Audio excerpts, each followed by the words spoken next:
Bienvenue dans Terrienne, l'actualité sur la condition des femmes dans le monde. Le choix de Terrienne, ce dimanche 11 octobre est la journée internationale des filles. L'ONG Plan International vient de lancer une campagne pour promouvoir les filles dans le sport. Le sport, un incroyable moyen d'émancipation des femmes. Elle joue. On gagne. Personnalités, célébrités, militantes ou anonymes sont appelées à publier depuis quelques jours sur les réseaux sociaux leurs photos pendant qu'ils ou elles pratiquent un sport. Alors pour Kadi Diatou Diani, c'est le football. Cette nouvelle star du ballon rond en France est l'ambassadrice de cette campagne. Aujourd'hui, les mentalités ont beaucoup évolué et là, on peut voir qu'il y a notamment de plus en plus de filles qui commencent à jouer au foot. Déjà, le fait que ce soit plus médiatisé, que les petites filles puissent nous voir à la télé, ça leur permet de voir ce qu'elles peuvent devenir. Peut-être qu'elles s'identifient à nous et je pense que ça a joué un rôle. Mon père, il n'était pas trop d'accord au début. Pour lui, c'était peut-être pas un sport pour les filles. Je pense qu'il a vu que j'étais passionnée, que je lâchais pas l'affaire, donc ça l'a beaucoup touchée. Je pense que grâce au foot, j'ai pu davantage m'affirmer parce que moi, de base, je suis une fille très timide. Ça m'a permis de prendre plus confiance en moi.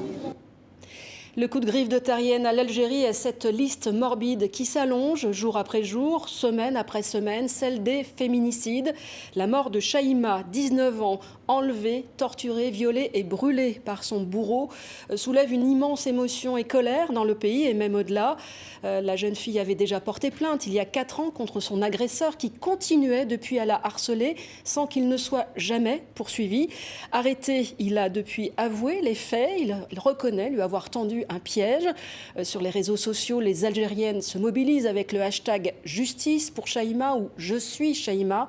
En Algérie, on recense 38 féminicides depuis le début de l'année, mais impossible de dire combien de crimes n'ont pas été désignés comme tels. Le coup de cœur de Terrienne à l'exposition consacrée à Paris à la photographe américaine Cindy Sherman. La reine de l'autoportrait se met en scène.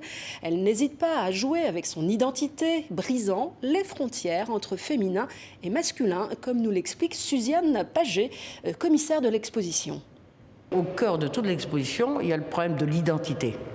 Et quelque chose qui concerne chacun aujourd'hui, c'est le flottement identitaire. C'est-à-dire le passage d'un genre à l'autre, c'est qui sommes-nous ?